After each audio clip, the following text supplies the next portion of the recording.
So I was talking in my last video about this concept of this transcendent reality. Now I want to talk about this in terms of transcendence of interpersonal relationships. So when we are on the path to our own self-actualization and understanding ourselves, one of the most difficult things to get over or to overcome is how acutely interpersonal relationships affect our energy and can effectively completely derail our entire energy centers, the way we feel, our emotional body. And so I'd like to do a deep dive into why this occurs, what the purpose of this is, and how others can act as mirrors that can show us things about ourselves, but also are asking us who we truly are. As we are moving through the world, we have so many opportunities to engage in these interpersonal relationships, and some of the most difficult relationships that we will enter into our relationships, or are the relationships that are romantic relationships. And so when we are intimate with somebody, when we have shared all aspects of the self, and when we find our trust is betrayed, when we find that our heart gets broken, how do we move past this? How do we transcend this? How do we get to a place where we are yielding learning from that relationship or from what transpires in that relationship, and not allowing our own essence to become embittered, frustrated, and our energy to get low based on what the other is doing?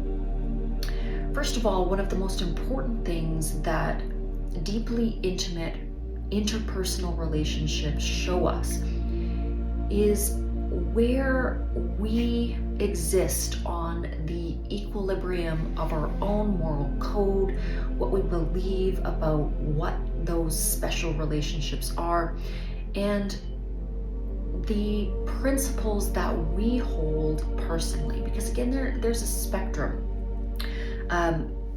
One of the beautiful characters, one of the beautiful individuals in my life, going through some stuff, talking about other individuals and how they express themselves and move through their spectrum of expectations in their interpersonal relationships.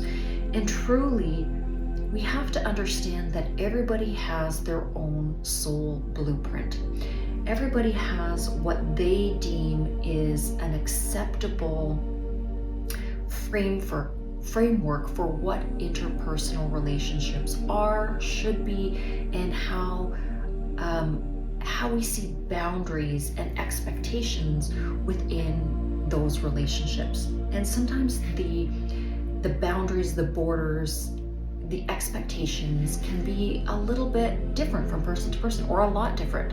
And this is where really understanding how to transcend what is society, what are the expectations, what are your own emotional triggers, and really start to understand the self is where you move into this place where you can be blissfully enjoying your life without having that quicksand effect every time somebody that you are in an interpersonal relationship with causes you to feel a level of imbalance because they are not respecting or aligning with the values that you hold. And I think it's really, really important, especially for young people that are going through relationships, to realize that sometimes the very purpose of relationships is to figure out what it is, or what your spectrum is. If something feels uncomfortable, it feels uncomfortable because it's not right for you. It's not right for your heart. It's not right for your journey. It doesn't mean that the other person that is acting that way or doing that thing, it doesn't mean that what they're doing might not be okay for their journey. But what it does is it allows you, if you can look at it in an introspective way, to understand that this is the process of knowing thyself. Know thyself. And that's when you understand what your own needs and wants are. Now, in terms of interpersonal relationships and all of the relationships that we go through during our lifetime, we start to create kind of a system, an infrastructure of what we require and what we need within the boundaries and the parameters for relationships to exist in our own alignment.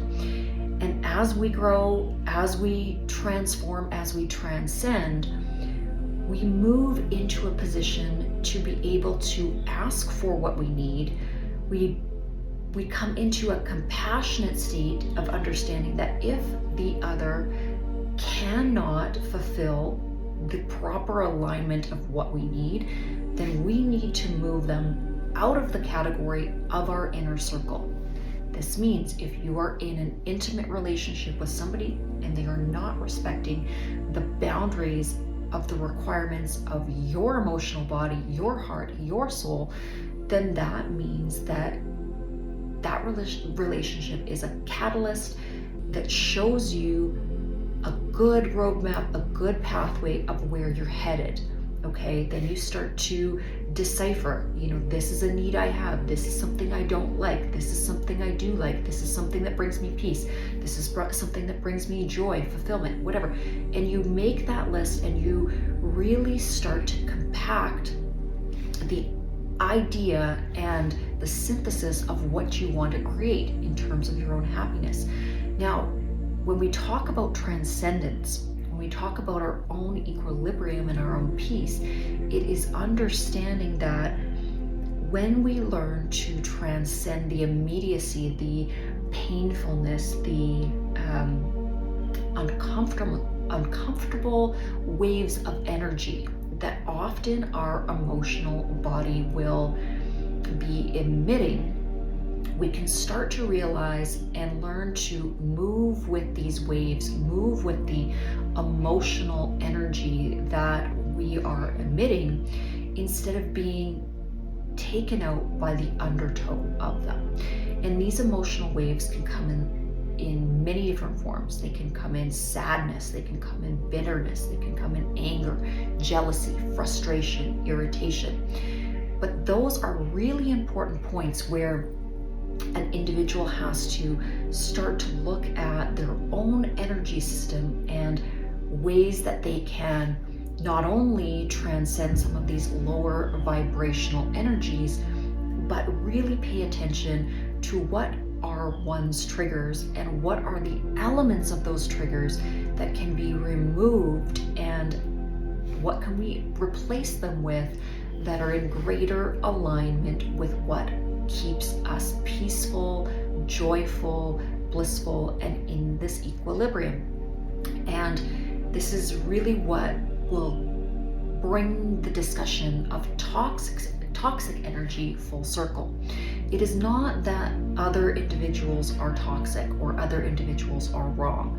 There is a spectrum of understanding. There is a spectrum of knowledge. There is a spectrum of self-awareness. And when individuals are at the lower end of the spectrum, they tend to engage in a lot of risky behaviors, a lot of things that are, selfishly, this can be, there's so many different things. I don't need to list them off, but when individuals are really not in that stage of self-actualized understanding, you're going to have more of that principle of toxicity within the relationship. Now, as you move up the scale, as the individuals in your life, as yourself, as you become more aware of what it is you need, what it is you require, what you're passionate about, what your boundaries are, you become more self-actualized, you become more grounded, more stable, more balanced,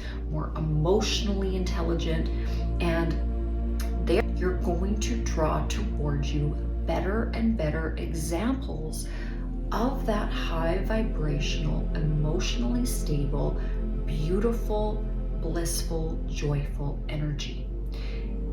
And it happens in a slow and steady upward momentum. It's not something that you can create overnight. This is nothing that is worth having is easy. Having this kind of stability and grace and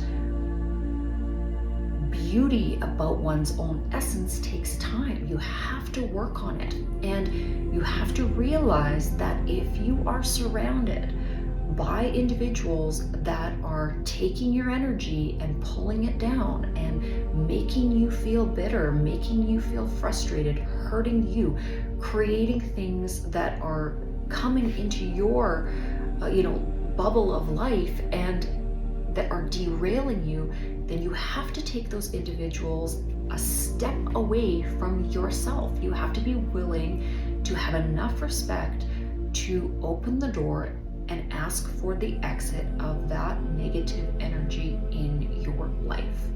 So hopefully this helped you out in terms of going through this when you're in the throes of this emotional disequilibrium. Remember to try to seek out that quiet space inside.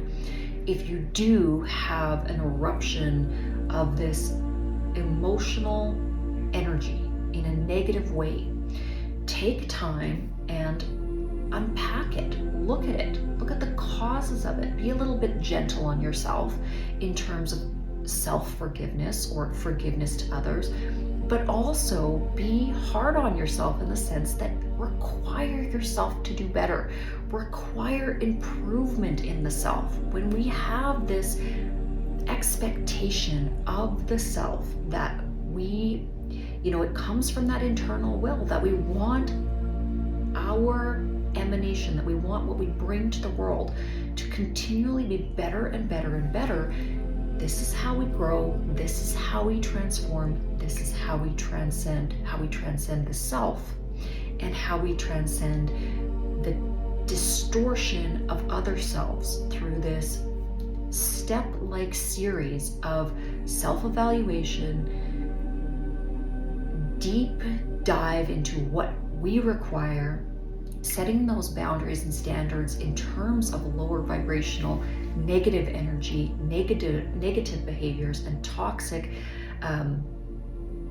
momentums that will come into our life based on what we are dealing with and who we are dealing with. Okay, have a wonderful day, and I will hopefully see you in the next video.